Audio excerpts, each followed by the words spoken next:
up, guys? Here with you at FC Wonderkid, episode 73. Here with my guy, Brenton. How are you? I'm doing good. I'm doing a lot better than new Chelsea owner Todd Boehly, that's for sure. I know it's already been a week, but I cannot believe how triggered the whole entire footballing world, especially in England, got over Todd Boehly's comments, and in Portugal.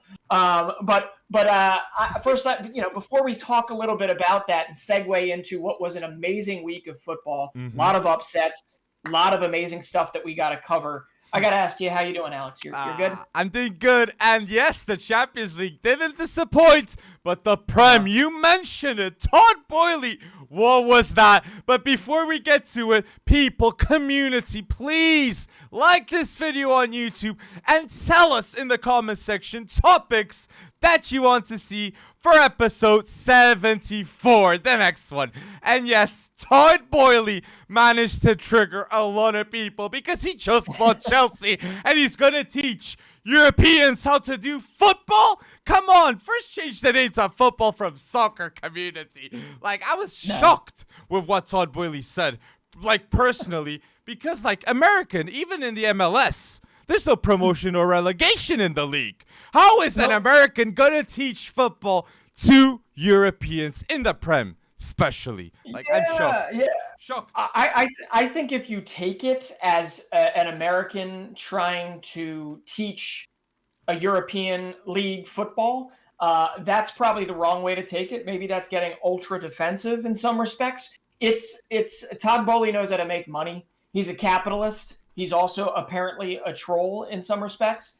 And I think he knew exactly what he was doing. And basically, if you have an asset and you're not shy about talking about how you want to maximize the value of that asset, then talking about an all-star game, talking about the academy, talking about players you want to bring in, talking about football, we call it fake it before you make it. He doesn't know football, right? But he does know baseball. He does know the all-star games. He does know how much money that brings in. He does know gate receipts, okay? This is not a guy that is coming out there and saying, I'm going to take this football from you and I'm going to Americanize the crap out of it. That's what he's trying to do. Yes. But he's not trying to do that. He's not. He's trying to maximize the amount of money he makes on it, and also, in turn, the amount of money that the Premier League makes, and in turn, the amount of money that the Football League, the entire, all four tiers, League One, 4 tiers of the league. And it's like, if you have a problem with that, then I don't know, you have a problem with all American ownership, or you have a problem with all foreign ownership trying to maximize the value of what they do, which is fine. But guess what? Then stop allowing foreign ownership groups to come in and buy your biggest clubs. It's that simple. Now, there's so many Americans that are currently buying their way into clubs. I think what's the most recent one? Kroenke didn't even say this. Like, Kroenke was an owner that was abused by Arsenal fans. He's a dinosaur. Kroenke's a dinosaur with a lot of money. He doesn't even spend money on his Colorado Rapids team. But obviously, will Todd Boehly succeed with Chelsea? So with these kind of decision makings he's doing, like what he's saying, like a lot of people are judging him to not know football. Todd Boehly, that's the marketing he's receiving. Like in the rest of Europe, people are shocked. And there's even a news about 4-4-3 suggestion tactics to Thomas Tuchel. Like, people are really judging how Todd Boehly views football. And I don't know, if Potter doesn't succeed with Chelsea straight away with Todd Boehly, I could see Chelsea fans already pointing fingers at Todd Boehly. But yes, it is something. It's a consequence of the capitalism in the Premier League. And to be fair, the Premier League is the #1 league in the world because they have the foreign investment. So it's a two-edged sword. But I hate to see Todd Boehly saying these comments. I don't like it personally. I don't like it. Come on. Then you're gonna have to get used to it because he's not a guy World that Cup. necessarily.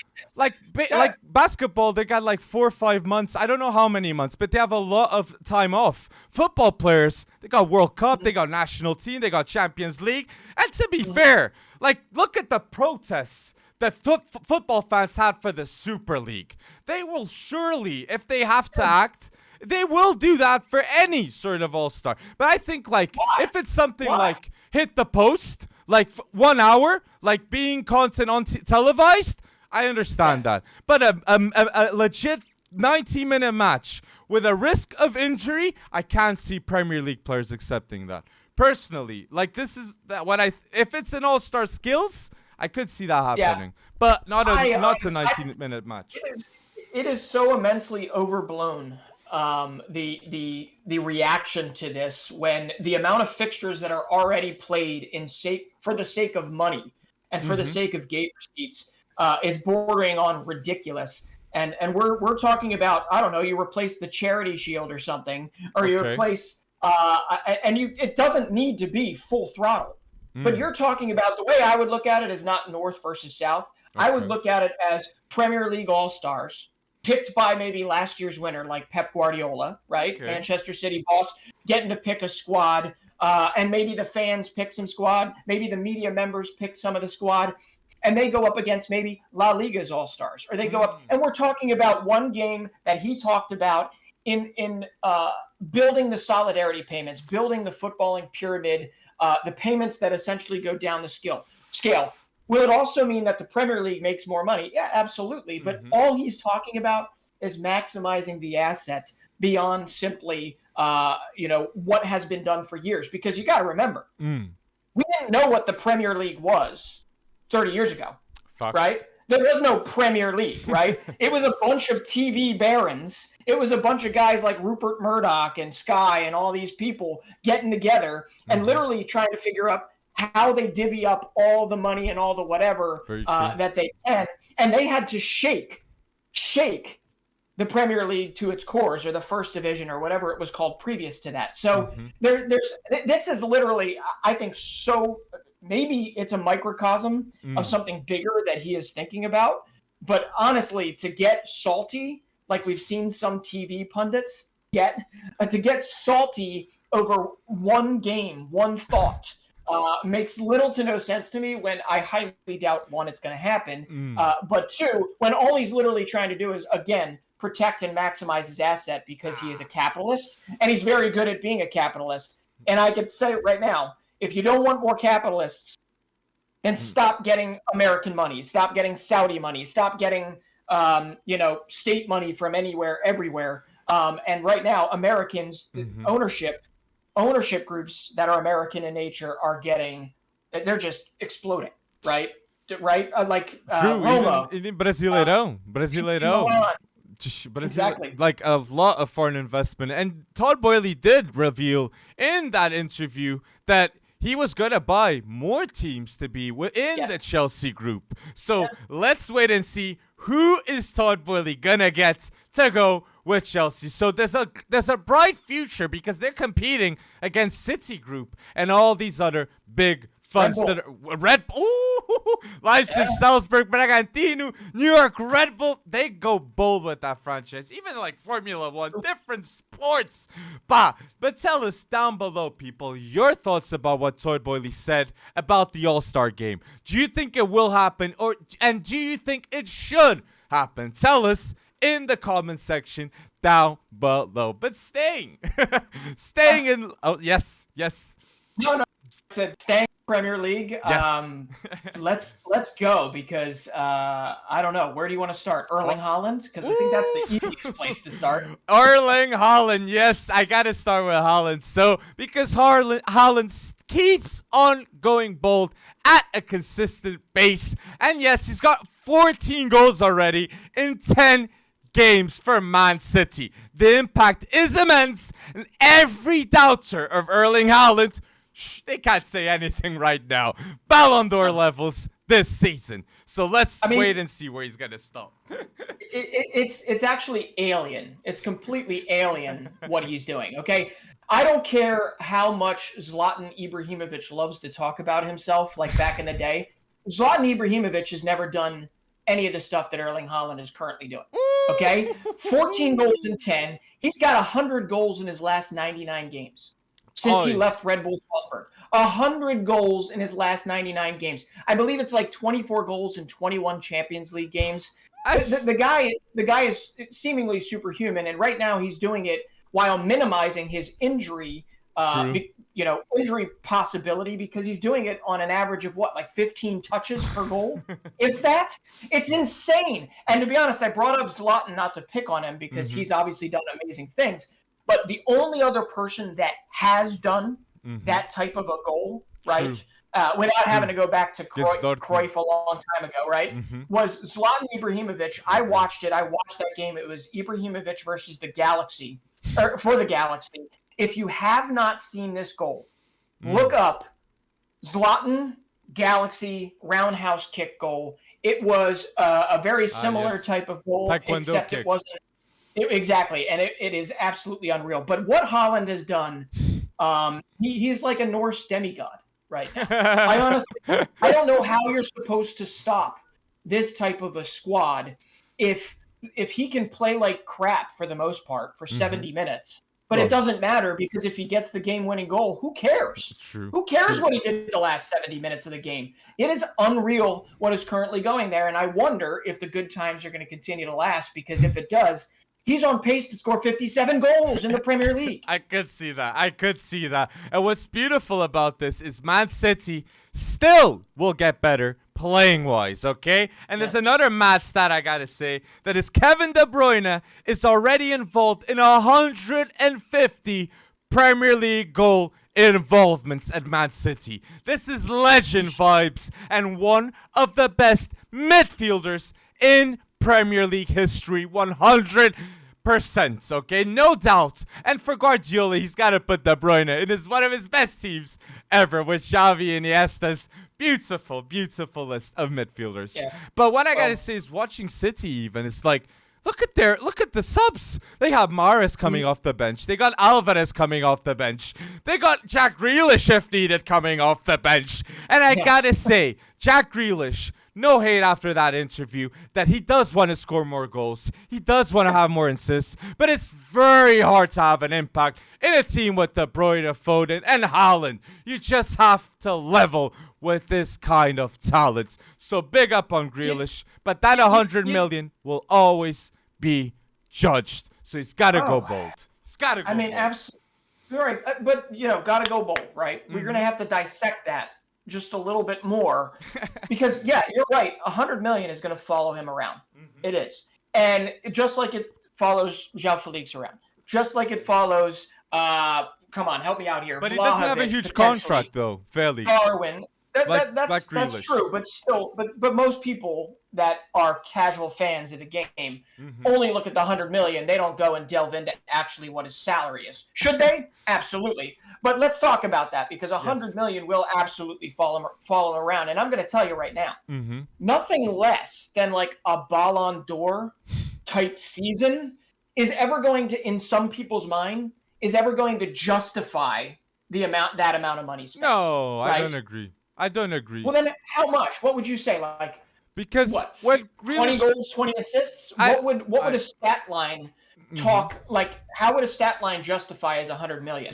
Or is it as simple as Pep Guardiola saying, "Oh, I didn't just get Jack Grealish for goals and assists," which is something he has said. Yes. So what is it? What justifies a 100 million price tag? Because once you enter into that territory, it's like seemingly godlike territory.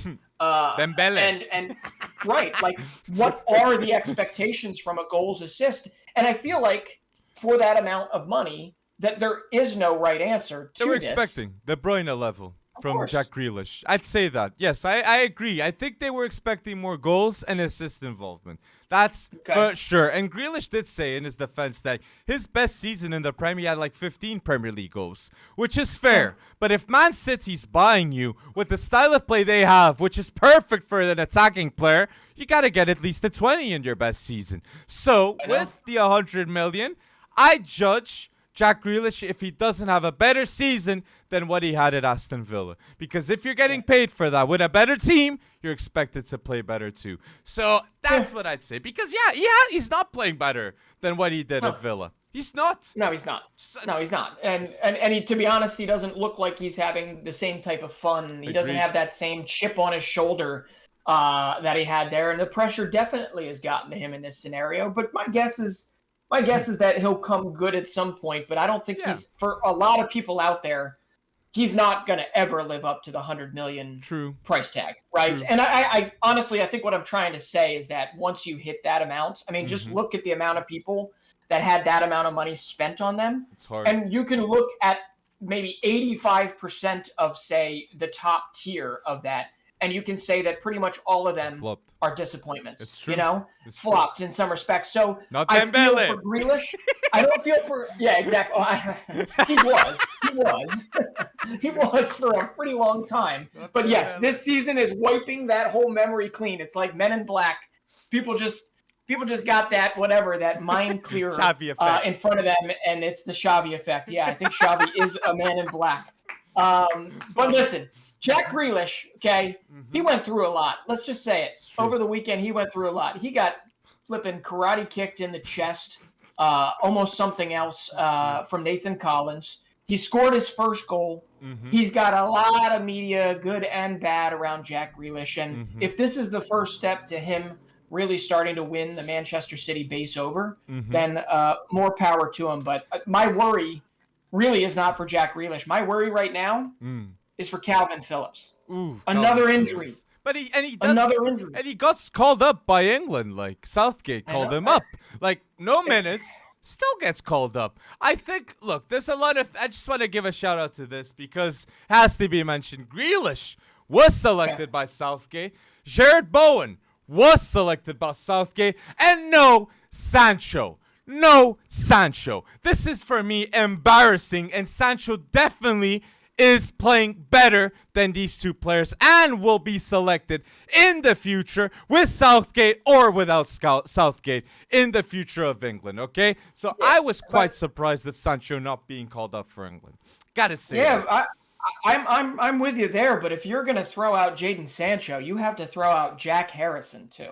He deserves at least a shout. I mean, currently goals and assists this year, goal involvements, he's been up there and he's playing for Leeds United. He's not playing for Man City or Man United or these teams that have the expectations and the supporting cast around them. And that's not shade against Jesse Marsch. That's not shade. They're rebuilding. They're building a team for the future. But he also did it. He also did it last season. He did it last season. And I'm not saying Jack Harrison deserves to be on the roster to the World Cup. But I am saying if you're going to reward a Jared Bowen for a pretty crappy season he's having so far, and you're doing it on the laurels of his last season, on the coattails of his last season, then give Jack Harrison a shout. Or you're right, Jadon Sancho probably offers a little more dynamism off of the bench than either of them. But we're dealing with that because we're dealing with a World Cup that is not the normal World Cup. This is a World Cup where most teams are going to have literally like 5 to 7 days together before they play their first game. You remember what previous World Cups are like. It's you get like a month in advance. You get 2 or 3 friendlies.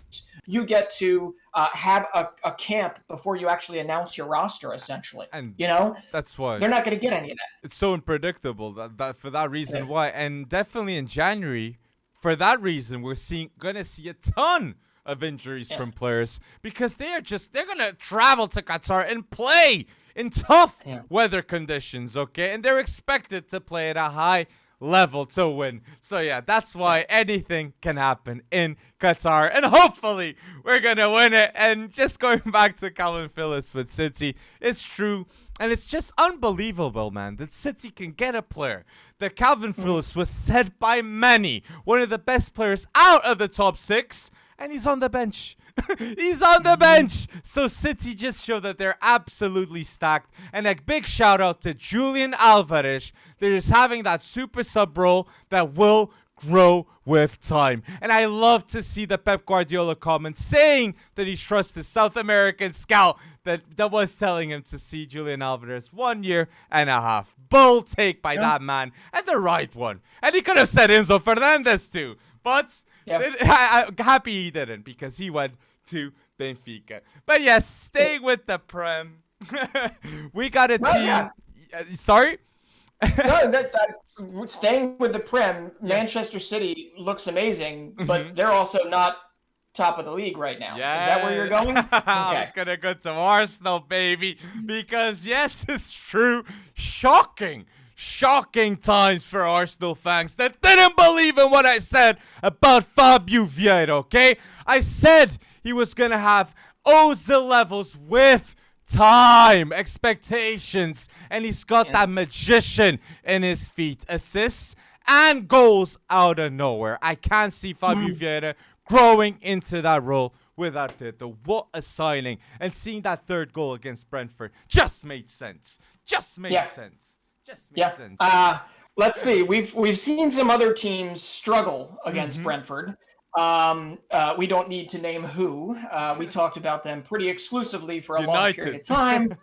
There you go. But our Arsenal made pretty easy pickings of Brentford, and it is one of those moments. Like I know I keep saying it week in and week out.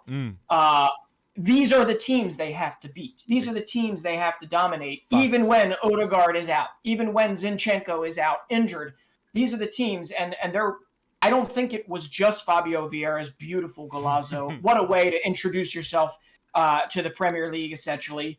But it was also Lokonga, I thought, had a decent game. It was Tomiyasu, always injecting like a certain just quality of mentality into the game. It was Saliba. It was Gabriel. I mean, there's just a lot of guys that have been leveling up as of late. And if you win all the games you should win outside of the top 5, those real big clashes, you're probably still gonna get Europe, definitely, right? You'll be top 4. And then it's just a matter of if you can win those big games. They really do have a chance.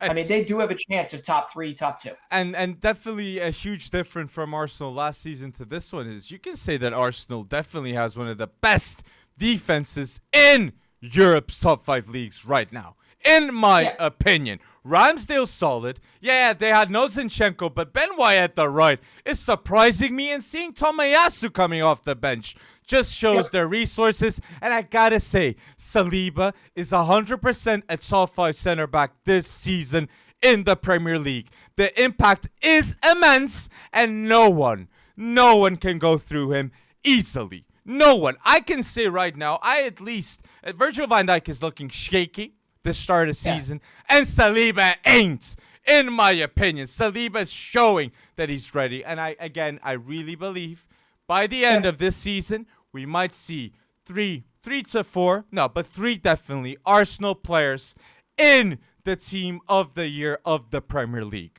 Playing like this, Saliba has to be there. So keep going bold in that team.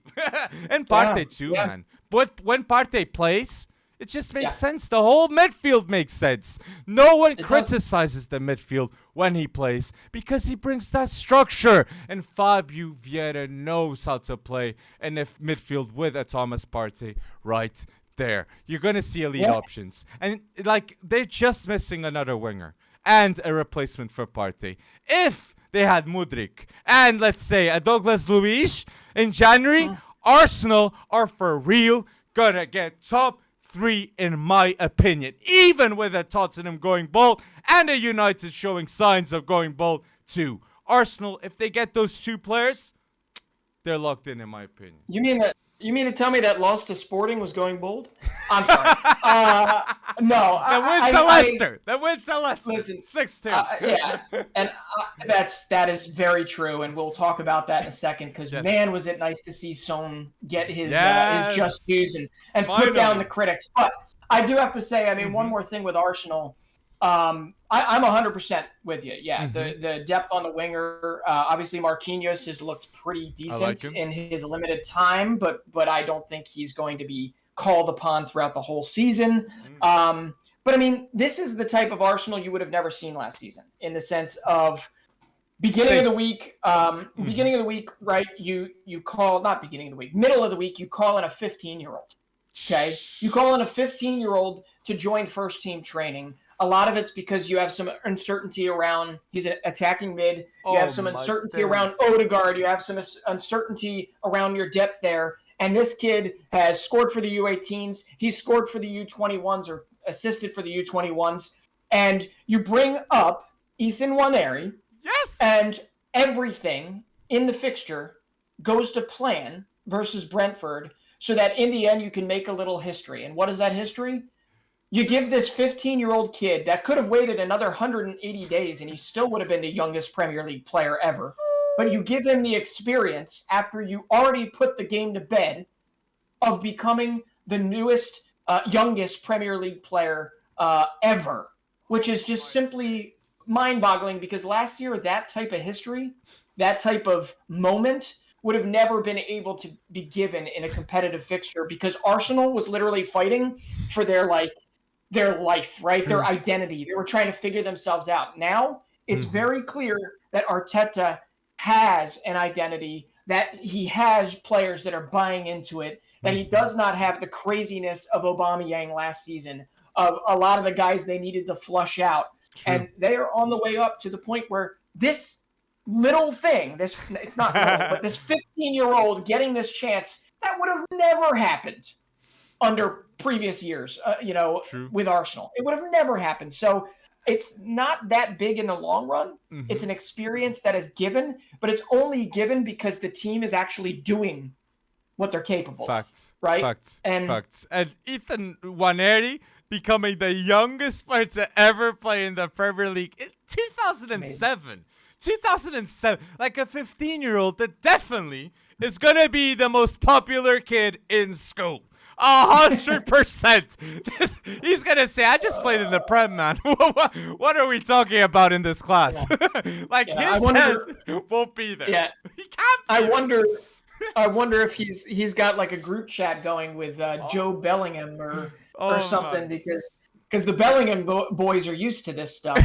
But come on, Nwaneri getting the chance in the Premier League after just being called into first team training. It was amazing to see, even though, to be honest, that wasn't the story of the game. The story of the game was how easily Arsenal dispatched Brentford. Facts.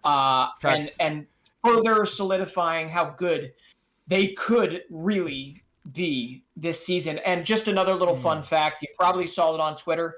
Yes, Ethan Nwaneri was born in 2007. Emirates Stadium was opened up in 2006. This kid, come on, he was born after the stadium was actually built. One of the newest stadiums around, right? Am I wrong about that? That's facts. That is just a ridiculous understanding of where this kid's head might be at this moment in time, to have this type of environment, to have your family in the stands to see that. We're spending too much time on something that was effectively a cameo. Shocking. FC Wonderkid. We got to be shocked for Ethan. And I just want to say, last thing on this end is, I want to shout out how Saka looked too. Saka looked much better. 2 assists. Saka is looking like he's ready to go both starting for England, that many people will see with Southgate obviously loving to do that. And I want to give a shout out to Martinelli, that he helped a lot Fábio Vieira in that game, and I can't see that link up growing with time. Martinelli and Fábio Vieira, without injuries, 2 world-class players to go with the likes of Odegaard, Saliba, Jesus, a ton of quality now at Arsenal. But people, tell us down below, will Arsenal get definitely top 3 or top 4? What needs to happen in January? Will they go to the market? Anything can happen now, as it seems, with Arteta ball. But staying at London, we did mention 6-2, Tottenham going bold, and yes, Son silencing the critics. No goals. Toma lá, já está. 3 goals, he got those. Hat-trick time. Son is going bold. And I gotta say, before the World Cup, South Korea in the same group as Portugal. This is not what I want to see. But big up to Son. That is a world-class player. 23 goals last season in the Prem without penalties. The same as Salah. Put some respect on his name. I'm there, and I had no worries about it. I knew it was going to happen at some point, but I'm going to tell you right now, that 13-minute hat trick from Son, that was what we call a FU hat trick. Okay, that was just get off my back, because those were not easy goals. True. None of those were easy goals. Those were not tap-ins. This was not, some ridiculous godlike karate kick finish from a Cancelo banana kick, whatever you want to call it, Trivela.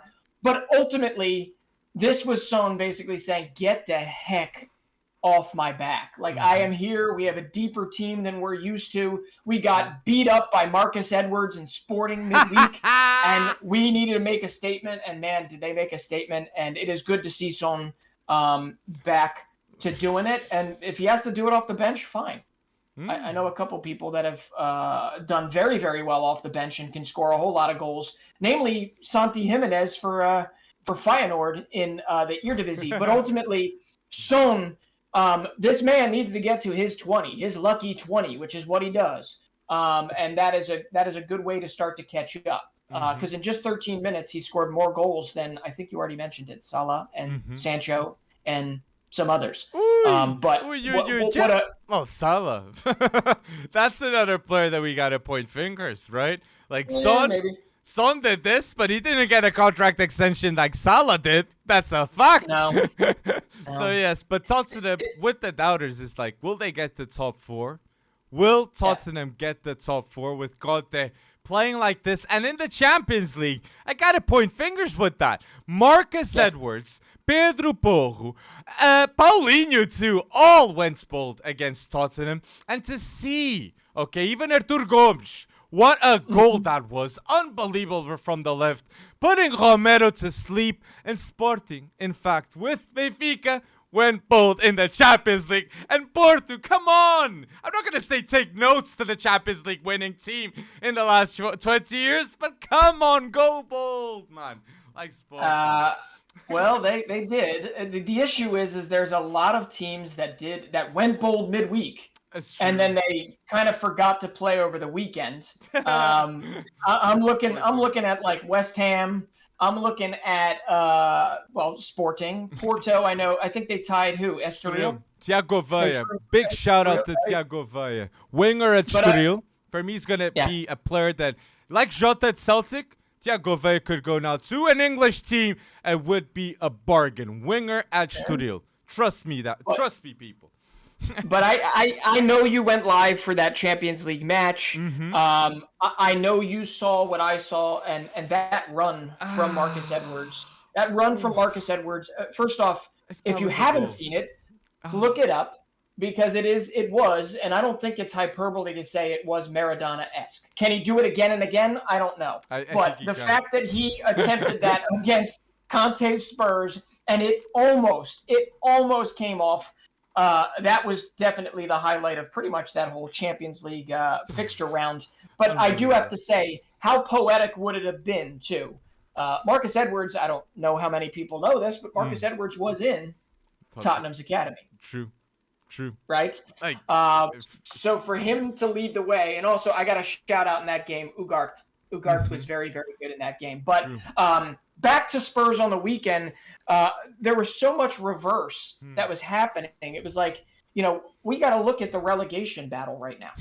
Okay?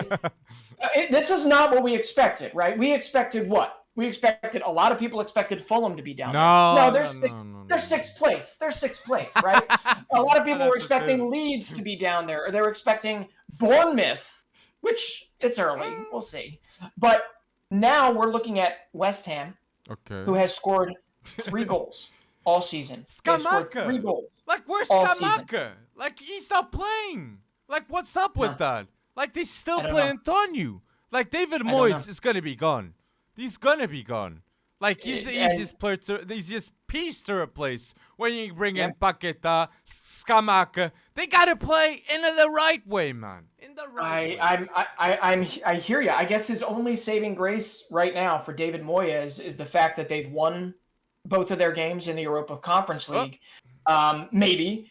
But come on, West Ham has scored 3 goals in the Premier League. They are pretty much bottom of the table, or close to bottom of the table. Next to Nottingham Forest, that's kind of a big duh for me, because you brought in 23 players. If they're going to make a run for it, it's going to be later on in the season once they all know each other's names. I bet they're still wearing name tags around, because they don't know each other, right? I mean, you've got such a weird collection of talent. Jay Links, no. Yeah. Yeah. Well, then you've got at the bottom of the basement, and this is where change has to happen. Leicester City. Leicester City. 22 goals conceded. 22 goals in 7 games. They're averaging 3 goals per game that they are giving up. And are you ready for this? They still have in their 11. They have a lot of injuries, but they still have in their 11 their 2 most coveted assets throughout the majority of the last 2 seasons. Yuri Tielemans, who has not looked good. Madison, and actually I'll add to that, Wilfred Ndidi, who looked so horrendous over the weekend that I almost thought it was somebody else playing with Ndidi's shirt on, okay? There is no way that Wilfred Ndidi has taken that big of a step back. So I'm not going to blame it on the players now. I'm blaming it on who? Brendan Rodgers. And I think it's time. I don't care that you've had all the injuries in the world. I don't care that you got 80+ million euros late in the transfer window for your best center back. I don't care. But when it comes down to it, you are conceding over 3 goals a match, and you have done literally nothing different except crow about how this is all happening. Leicester City, the era of Leicester City, the sheen of what was it, 2015, 2016? Yeah. Right? That amazing once in a probably a generation type of win in the Premier League. True. I'm calling it right now. The era is dead. It's over. The era's dead when Jamie Vardy stopped scoring the mad goals he was. That's what I gotta say. The moment that Vardy dipped, Leicester dipped. Because no chance Leicester could sign a world-class player in his prime, Vardy, like they had with him. Like, it was impossible to replace. And what I want to do a shout-out to before we go from Tottenham is Harry Kane.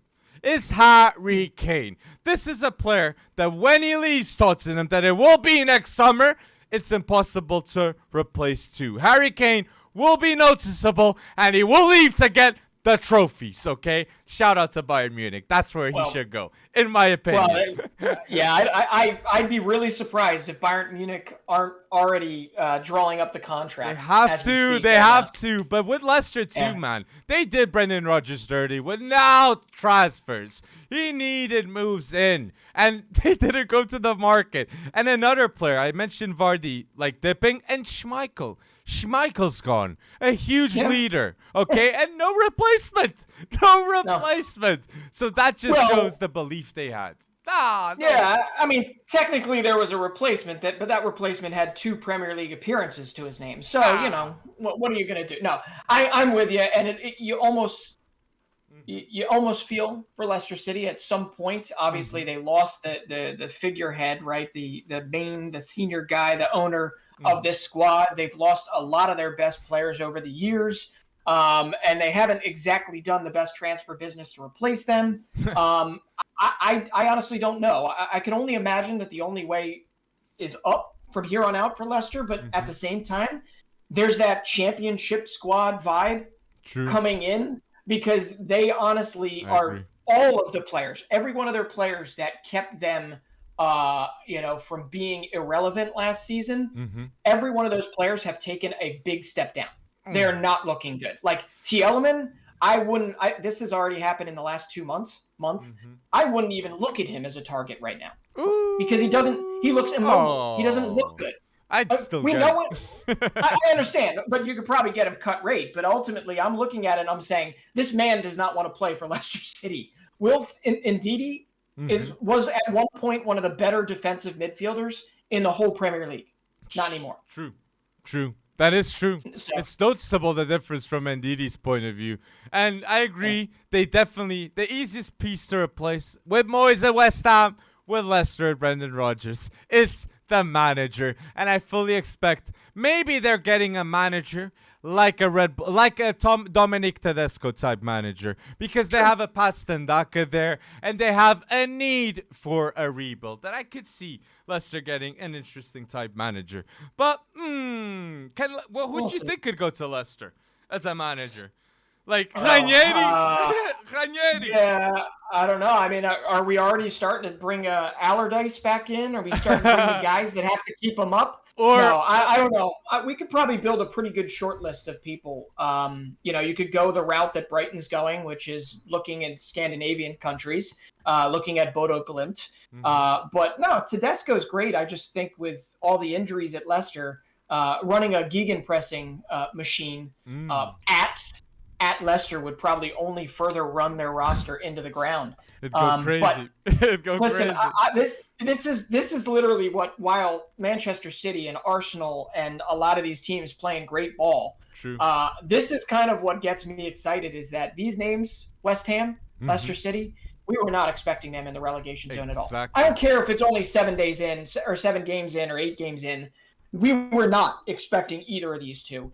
And it looks like one of those things that could snowball and get a whole lot worse before it gets better, or get to the point where it just dismantles. And we'll see, man. We'll see. But yes, people, tell us down below who's going to be the manager going first in the Premier League. Will Brendan Rodgers still stay another week, or will he have to go bold? But that's going to happen. But tell us down below. And if you're listening to us until now, follow us on Spotify and Apple Podcasts if you're listening to us there. And like the video if you're listening to us on YouTube. But staying in the topic of managers being pointed fingers, I got to go to the Bundesliga.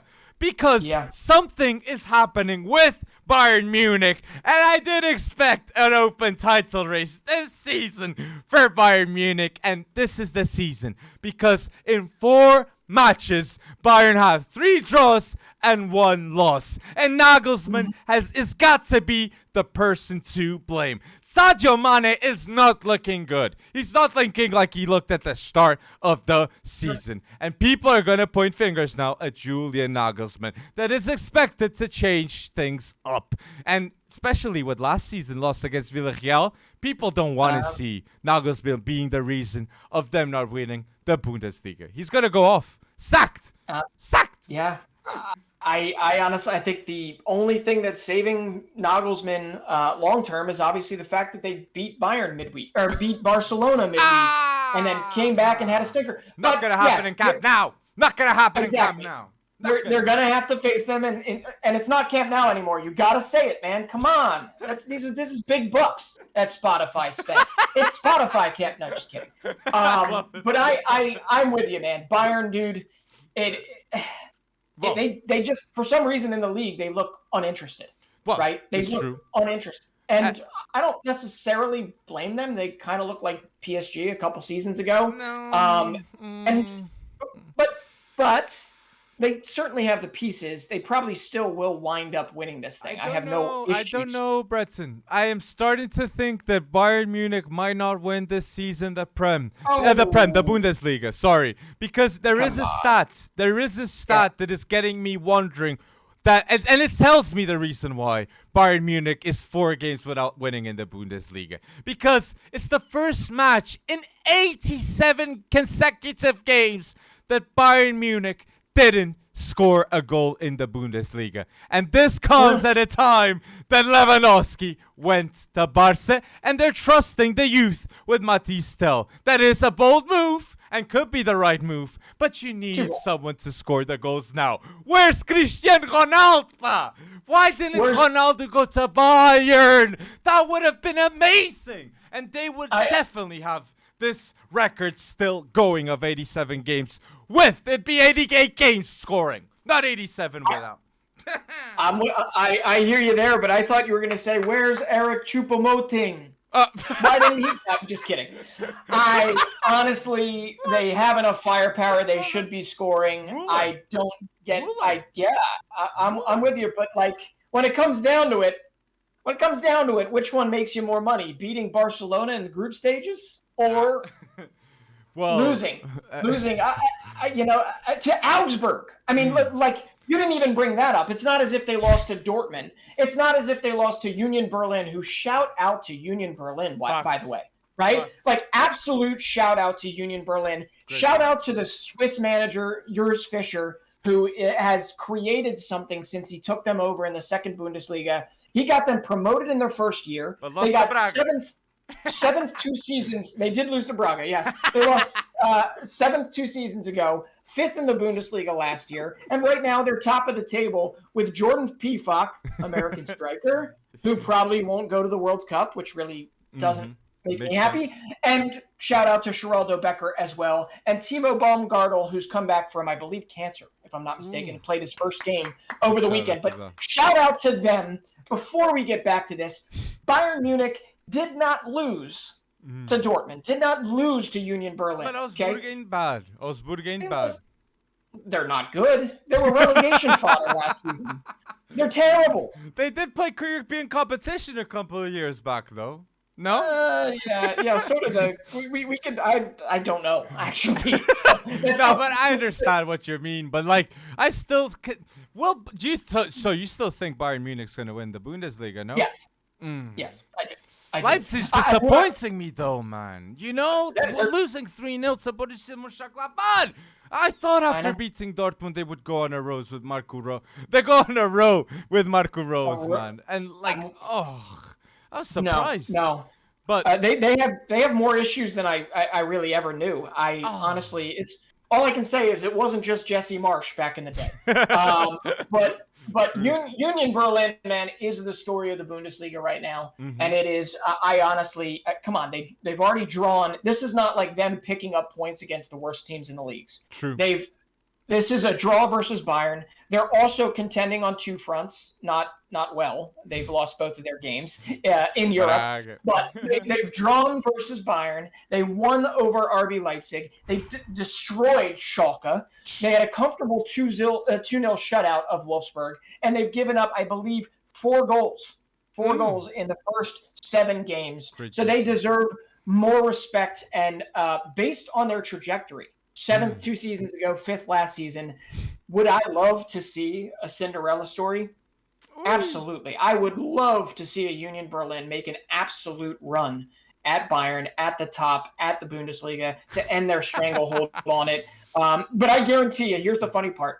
If Bayern doesn't win the Bundesliga, I guarantee you, I can't guarantee you. I'm not that bold.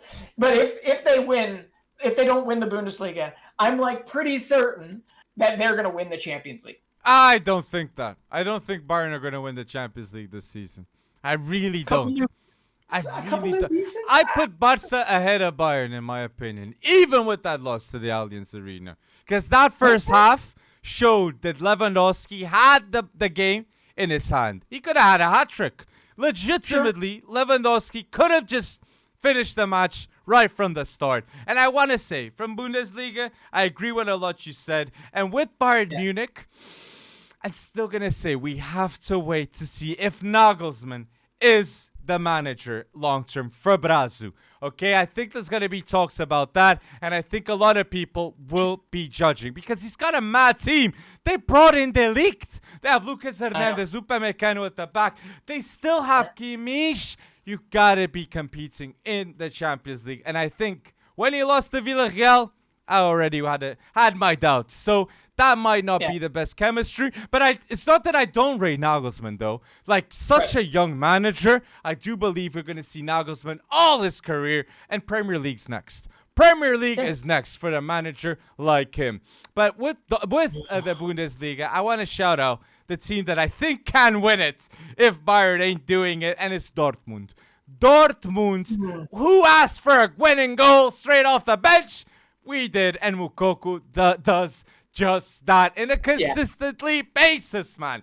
How doesn't Moukoko start some games, okay? With the arrival of Modeste, I don't see Moukoko starting, and that shouldn't happen. This man is saving Dortmund when he's got a chance, and now with a Marco Reus injury, I'm surely gonna expect to see Moukoko more and more. He will save Dortmund if he's got to. Captain Moukoko to his service, man. I love that kid, man. I love him. And Gio Reyna actually got he replaced Marco Reus, and I'm gonna tell you this: Youssoufa Moukoko has taken probably more abuse for a non-professional player the majority of his career than I think most professional players do in their whole career. Right? This is the kid that everybody was saying, oh, there's no way he's this age. There's no way this. There's no way that. Ridiculous. This kid, all he wants to do is score goals for the club that gave him a chance. True. Okay? And that is Dortmund. He became the youngest goal scorer in the Riviera Derby, which is the Schalke Dortmund Derby. He's still 17 years old, and all he could say afterwards was it was a dream come true. Just an absolute dream to score in such a massive derby, and to do so for what is still one of the most rabid fan bases on the planet. Okay? Absolutely. And what was even funnier is he said he scored it. Well, not said. We all saw the highlight. Mm-hmm. He scored his goal via what is a novelty when it comes to him. He is not a large kid. Okay, for him to score on a header is like Kun Aguero scoring on a header or something. Type okay, beat, yeah. Yeah. So you're 100% correct. I want to see all the best things for Youssoufa Moukoko. And we also are wishing the best to Marco Reus. It seems, I got my fingers crossed here. It seems that it might only be ligament damage and not like a broken ankle. So really, really hoping that this does not keep out Marco Reus for contention in the German national World Cup, man. Another World Cup without Reus, so man. Sad. I remember the first one I missed out, and he's one of my favorite players. Reus, legitimately, if he had gone to a Real Madrid or a Barça in his prime, people would 100% be talking about Reus the same way people talk about Müller at Bayern Munich. Reus, those injuries, man, really took away a legendary career that we really saw. Did. But he still managed to have a very respectful career, better than a lot of players, but still, like the levels. Oh, but yes, people, tell us down below. Who will win the Bundesliga? Who will Bayern Munich do it? Will Leipzig go bold and prove me wrong now? And will Dortmund finally start trusting Moukoko next to Karim Adeyemi? As it should happen, man. Those two going bold like they will go bold for Germany with Gio Reyna at the back. At the back. Yes. But I have a good segue for this. We've talked about Nagelsmann. Okay. Yes. We have talked about Brendan Rodgers probably needing new pastures to move off to. Is it time, or is it overdue, to 100% say Allegri out? What did I say? What? Allegri is 100% out now. No doubt. You lose to Monza. You don't win a game in September. What do you need to see, Juve fans? What do you need? Benfica embarrassed Juve in that second half, and big shout out to Antonio Silva, that bossed next to Otamendi in that Champions League game, and proved that there's a world-class player growing in him. Okay, I really believe in him. But going back to Juve, man, 3 players sent off too.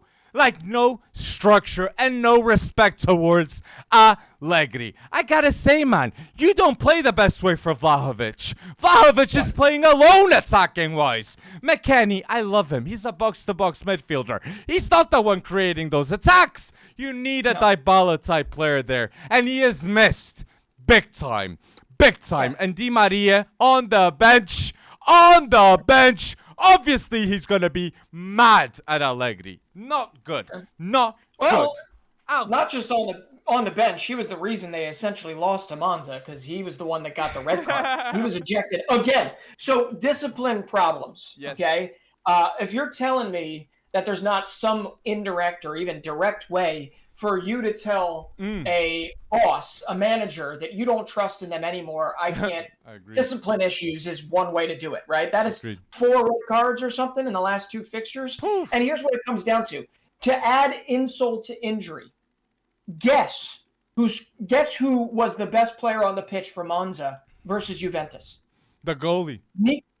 Well, yes. But on the field, as a field player, Nicolo Rovella, who is on loan. You ready for this? 20-year-old midfielder on loan from Juventus. Play Miretti with him. Trust I know, it's poetic. It really is. And if Allegri out is not already resounding all throughout Turin, it damn well should be, because this man has lost his team. Okay? I am not sure how he has not lost the administration yet, but he has lost his team, and he has definitely lost the city of Turin, and probably every Juventus fan out there. But I'm going to take one step up here, okay? Because they're already out of the Scudetto race, in my opinion, even though it's not as bad. But and looking at what you look like, Benfica's going to go through. What's insane is a lot of people, including ourselves, were looking at that transfer window and saying, they've got a lot of really good pieces here, but if you don't have a cohesive plan on how to put them all together, or you can't, I don't know, keep them healthy, then who the hell cares? Man, they can't.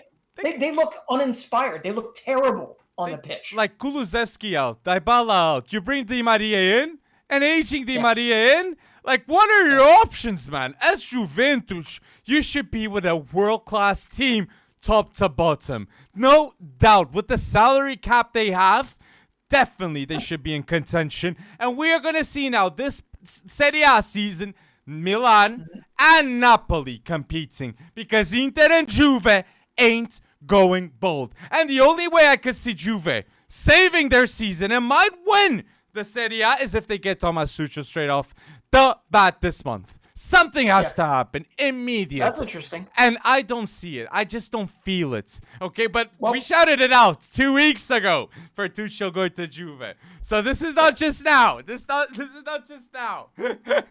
Love it. And Juve has to pull the trigger on this. Why? Exactly. Because the next thing I'm going to say, like saying Allegri out is not bold necessarily right now. The next thing I'm going to say is bold. Inzaghi out.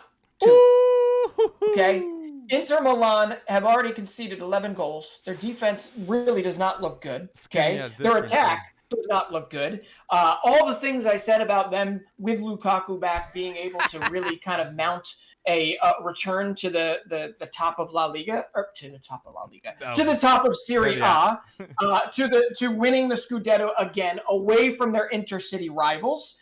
I am obviously starting to see cracks in that long term, and I believe it starts with Inzaghi.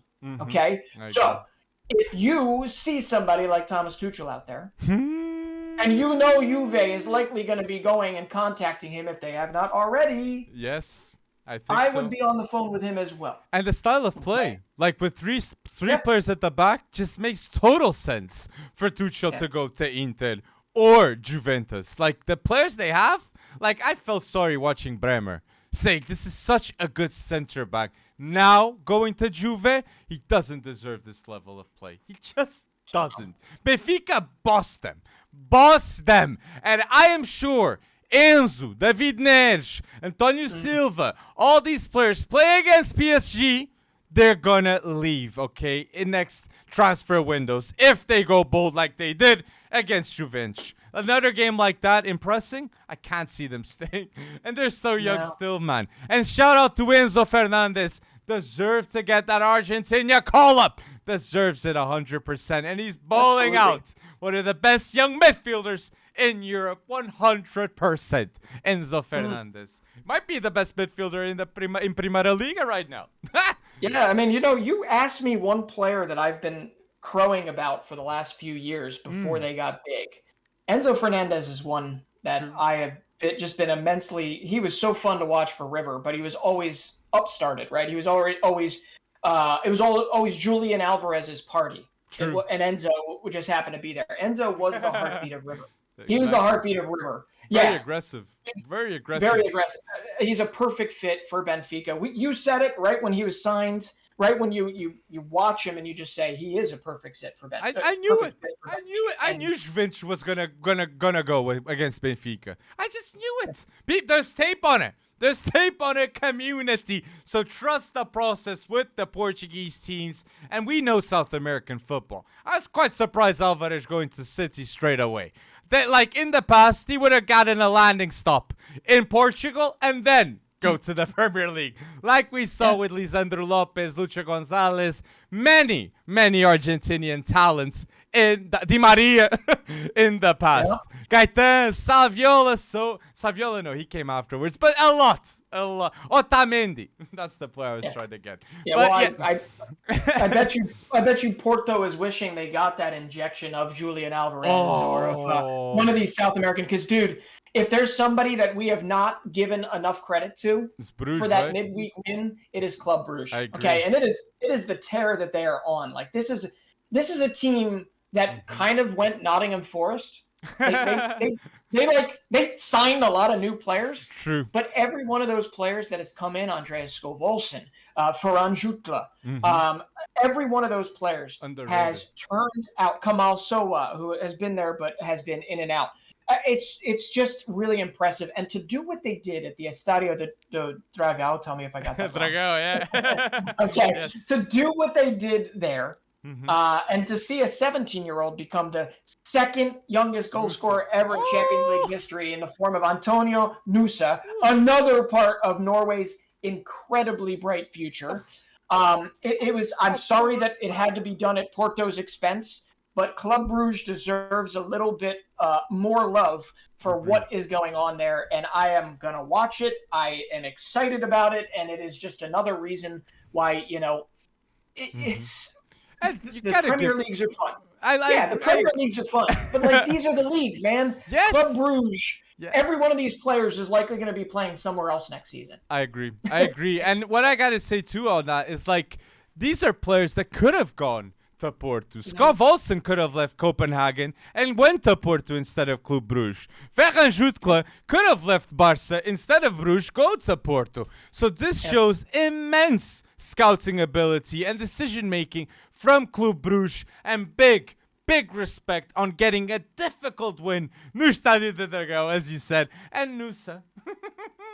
The future is bright with Erling Haaland being supplied and Odegaard next to him. Jesus, man. But yes, people, tell us down below. More teams, more underrated teams that we should mention on pod, like Club Brugge. We want to know your thoughts. Maccabi Haifa. They could have gone both against PSG, man. Like, they started well, man. And I just want to say a quick stat with PSG. Mbappe hasn't given an assist to Neymar in 5 months. 5 months he's been supplied non-stop by Messi and Neymar Mbappe, okay? Start passing the ball, man. You're going to get the Ballon d'Or if you win the World Cup, but Neymar has a chance, and you know it too. So I just wanted to say that. little do every one of our listeners know, but Alex is actually auditioning to become the executive producer of a new reality show. Neymar. Mbappe versus Neymar. Of course. There's something brewing there, but I am 100% in the conspiracy theory area where I honestly think it's all on purpose. I think it's to create more clout, because otherwise it's just quotes, air quotes around PSG is in the Farmers League. They're going to win. They're going to do this, blah, blah, blah. But you put it the best in last week's podcast. It is. It's a war of Ballon d'Or contenders. Yeah. That's what it is. And they all happen to play for the same team, right? Yeah. And it is brilliant. And I think if you just frame everything around that, then maybe you get a little more of an understanding around why the three of them, they're so ridiculously talented that they'll score a bazillion goals against, I don't know, I can't even think of a team right now. Strasbourg, maybe Lyon. Yeah, there we go. Exactly.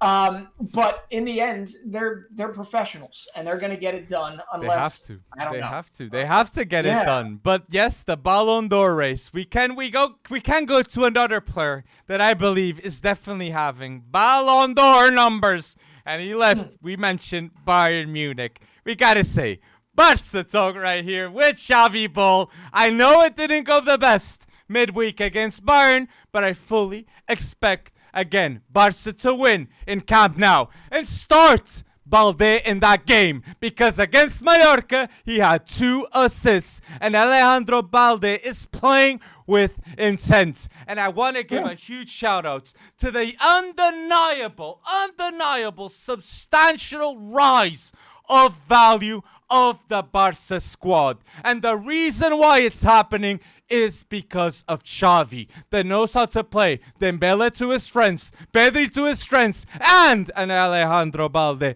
to his strengths. I fully expect Champions League contention to be real, and I do think they will end up first. Because if you listen to our podcast on a weekly basis, you know Barça plays their best football when they have Frankie with Pedri in midfield. Those two have to start together, and they gotta go bold against Kimmich at Bayern Munich. And last shout out to Lewandowski. 8 games, 11 goals, 2 assists. Ballon d'Or numbers coming, and 40 goals 100% this season. Lewandowski's gonna get top goal scorer in La Liga, and in the Champions League, he's number 1 right now, okay, against Erling Haaland. So let's keep on going. Keep on going.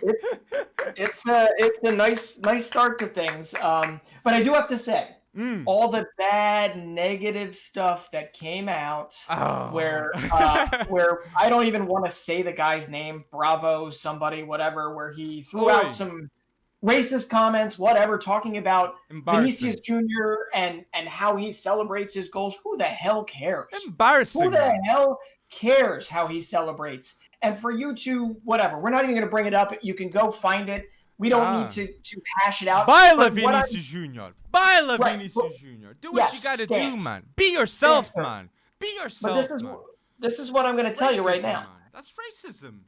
It is racism, but this is what I'm going to tell you. This is also fuel for this man, for Vinicius Jr. Okay? This is also fuel for this man. And this is not going to break him in any way, shape, or form. As you saw his response, it was very measured. It was very level-headed. It didn't have to be level-headed. I think we all could have gone straight whatever punk on this guy. But ultimately, this guy knows that Vinicius knows that this is what is going to fuel him. I think, this is a Real Madrid that is going, there's not a handing of the torch just yet. It's not Benzema to Vinicius 100%.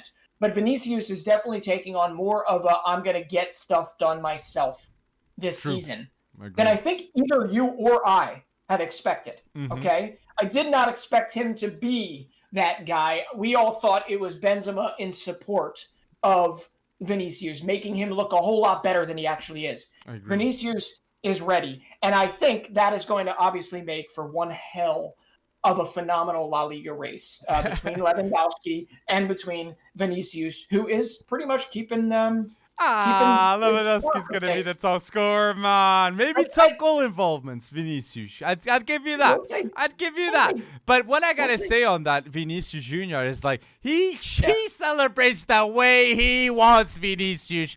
BAILA, do what you got to do. And for me, that is straight up haters, okay, that do not want to see a black man succeeding like we saw in the past, like Neymar at Barcelona. The amount of hate on and off the pitch they get it's just embarrassing, okay? And La Liga, this isn't the good marketing you need. Vinicius Jr. is living the dream of any football player, okay? He's at Real Madrid, the winger spot that used to be of a Ronaldo, okay? So, Vinicius, keep going bold and being brabo, like Brazilian people say. And I just want to go back to Barça on the winger spot and just say, I love what Xavi's doing too with Fati. He's not overstepping him with minutes, and he's taking everything step by step. Fati's recovery will be done the right way, and I fully expect Ansu Fati in January and February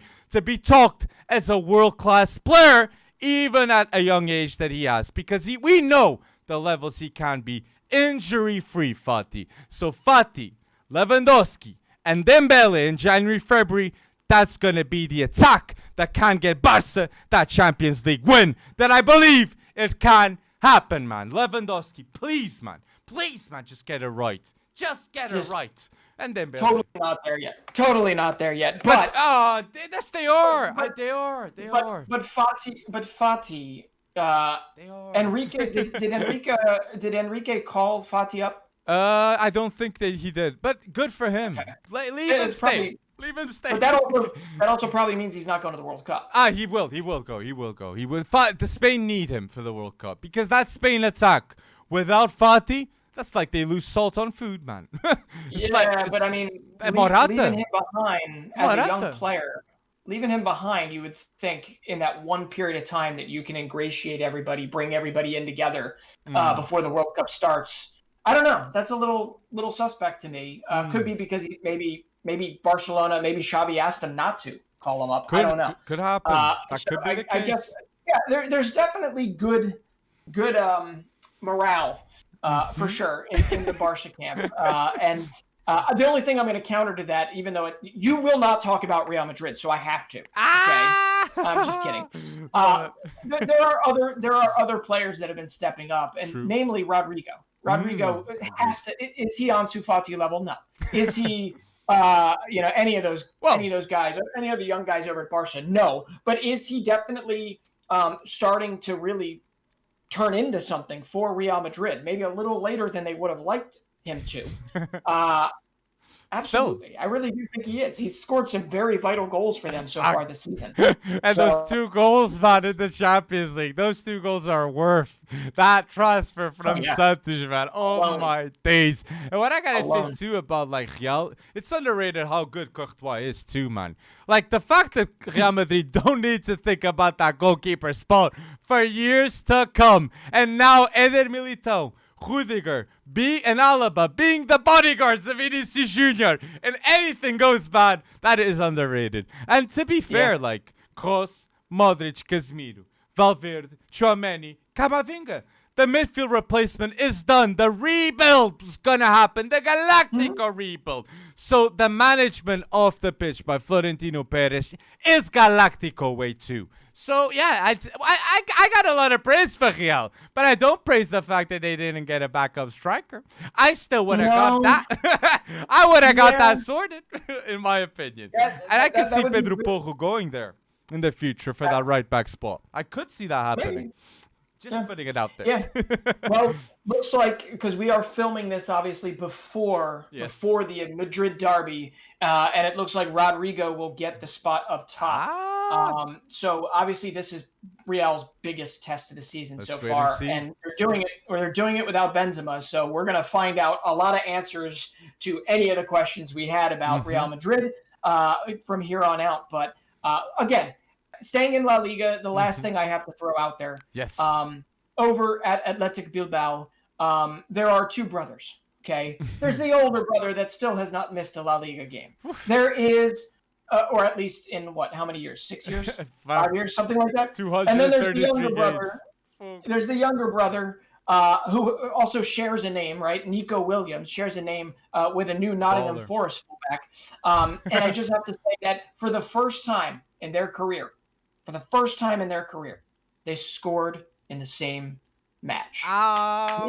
Nico and Inaki Williams have finally gotten it done. They have scored in the same match. I'm not even entirely sure that was a goal of theirs, but they absolutely did it, and they got the win for Bilbao, who's actually off to a really good start this season. So I had to shout out our 2 favorite brothers in the podcast. Yes, and they're gonna go bold for Ghana. They're gonna go bold. I love those 2, man. And I my last shout out is for the listeners. It's something I was quite surprisingly happened, and that was Todibo managed to do the impossible and got a red card in 9 seconds, people. Okay, and he broke the record of the player with the fastest sent off in the history of Liga. Todibo.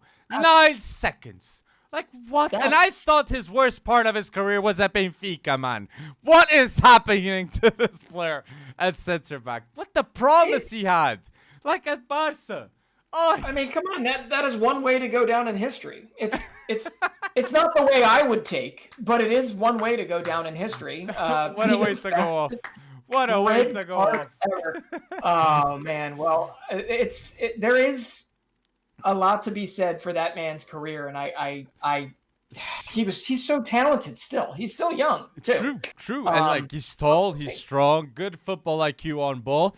Off ball is where I judge with Todibo. But yes, people, tell us down below, what did we miss in episode 73? What are the topics you want to see in this podcast? Do you want to see a start bench cell coming back to the pod? Tell us the segments you want to see and go bold in the comment section like you are going bold listening to us until now. Thank you for listening to episode 73 and thank you for going bold on a weekly basis with us, FC Wonderkid community. Thank you.